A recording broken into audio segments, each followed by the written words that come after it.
Right. Okay. Hey, everybody. So this talk is about one of my, sorry, one of my hard project, which is called Caravan, a global community dataset for large sample hydrology.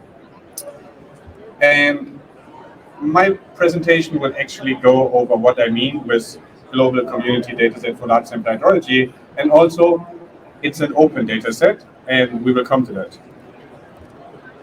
So let's start by what is large sample hydrology? And with that, let me ask a question. Who in the audience isn't hydrologist? Okay, a few. That's great. And how many of the people in the audience, hydrologists or non-hydrologists, have worked with large sample datasets? Amazing. How many of you have created a large sample hydrology dataset? Amazing. Great, one person. Okay, so the motivation behind using large sample hydrology is really not a new idea. It's a very old idea that says that if you do model development or whatever kind of model study, you should test whatever you do, not like on individual bases, but you should really try it on a large sample of diverse bases to see if whatever you develop is robust and can generalize to any kind of basin, right? So this was the state of large sample hydrological datasets in 2014. We don't have to look at this in detail, but the state here was that there were a few large sample hydrology datasets, but they were either not freely available, they did not combine rainfall data and forcing data and catchment attributes in the same datasets, and they were not intercomparable at all, right?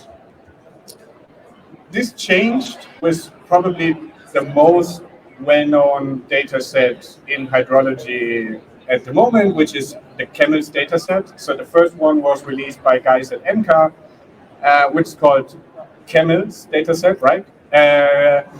And this is a dataset of 671 almost human uninfluenced catchments in the United States. It contained roughly 35 years of streamflow data, meteorological forcing data, and catchment attributes, and also benchmark models, the output of the Sacramento model, to compare whatever you do. And this kind of triggered a change in the community, and more people were starting to build large sample hydrology datasets, and there were like a series of CAMELS datasets being released. There was a CAMELS dataset in Chile, there was a CAMELS dataset for Great Britain, there was a CAMELS dataset for Brazil, there was a CAMELS dataset for Australia, and there's also, not the CAMELS, but the LAMA dataset for Central Europe. And another, a large sample dataset that was released recently is called HISETS. It's a dataset of North American basins like Canada, US, and Mexico. And yeah, so, but the thing about all these datasets, there is a study by Nams Addo. He's like one of the main drivers around behind all of these CAMELS datasets. They did like a review paper on the current state of large sample hydrology datasets, and some of the conclusions were that there is no global large sample hydrology datasets. All of them are like national or regional datasets. So there's not a global one that combines streamflow of basins all around the world with forcings and attributes. It's very hard to compare the different large sample hydrology datasets. All these CAMELS datasets use different, just locally available data products. So the meaning of something like, I don't know, some soil property or some vegetation property that is derived from a US specific dataset might not be directly comparable to like a dataset from Europe. And the same with like weather data. They all have their different biases, and it's very hard to like intercompare them. And also, to this wonderful one person that created large sample hydrology datasets, it actually requires a lot of work to do these datasets, right? Like, I think Nans told me that in average, all of these datasets that he was involved in take like 1 to 2 years of full-time work of a PhD student. So this is kind of a blocker on like more data being published and openly available. And on a very personal level, I benefited a lot of these datasets being available. And I kind of have like a place in my heart for like making more data publicly available. So we came up with Caravan. Caravan is a series of CAMELS, right? It's not an acronym for anything, it's just a series of CAMELS, and we will come to it why. And Caravan tries to answer all of these open questions that Nance and the others raised in their summary paper. So Caravan is a global data set. Caravan collected all openly available rainfall catchments that are like openly licensed from all around the world, and we will come to this very sparse map in a moment.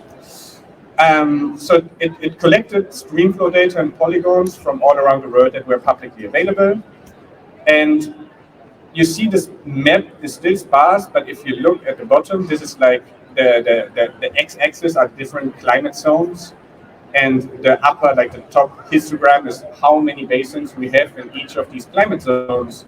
And then the mirrored histogram, the gray one, is how much fraction of the world is covered by these climate zones. And you actually see that the climate zones that like cover most of the world, like there's quite a good representation within the Caravan datasets. In total, the Caravan dataset at the moment has around 7,000 basins with around 40 years of fossing data of, I think, 10 different meteorological variables, and in the median streamflow record length.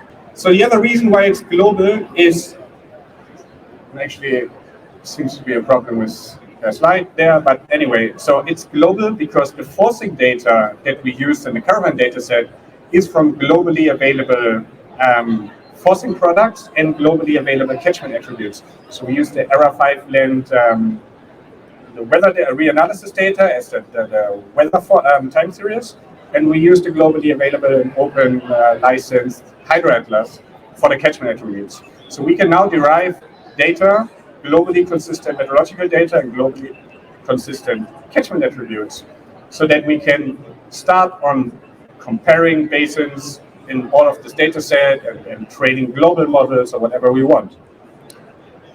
Now we come to the open part of this data set. So first of all, this data is published on Zenodo and publicly available with a permissive license to do whatever you want. But the much more interesting part, in my opinion, is the entire data set was actually derived on Google Earth Engine. And the code that we use to derive this data set is published on GitHub. And the only thing that you will need to extend this data set to new regions is using this code, having a catchment polygon of whatever catchment you want to enter this data set, and have the streamflow time series. But getting the meteorological time series and getting the catchment attributes, all this kind of stuff will happen for you on Earth Engine, and you are not required to download gridded meteorological data on your own computer, run all of these spatial averaging on your local machine, and do all this processing locally. Instead, we provide code for you that you can derive an extension to the Caravan dataset with your basins of interest in your region in like a day or two, without actually processing any data locally on your computer. And this code will also make sure that the output of whatever code does is directly like ingestible into the folder structure of Caravan. Now we are coming to your question, sir. So you're absolutely right. The data is currently not covering all of the world, and that's one of the problems. This is why we call it a community data set. We want the hydrological community to help building a global data set. And this is why we made this code publicly available and did all the processing on Earth Engine that actually allows researchers and academics and agencies around the world to add basins to the Caravan data set that will still be under their license and under their affiliation. But over time, we can build a globally consistent data set that will hopefully cover more of the world. And this is a paper that's currently under review, but while it's under review, already a group from Denmark added around 300 basins in Denmark, actually covering basically all of Denmark to this data set that is now also published. It's an extension that fits directly into Caravan, and we hope that over time more and more people will just contribute to this community effort. And we know that there's a CAMELS France, a CAMELS Switzerland, a CAMELS Germany coming. There's a LAMA Iceland being presented here. So the idea here really is to build as a community a global data set together, which does not exist at the moment. And with that, I'm at the end of my talk. You can find all the information, the code, link to the data set, and the paper on this GitHub page. And I'm open to questions.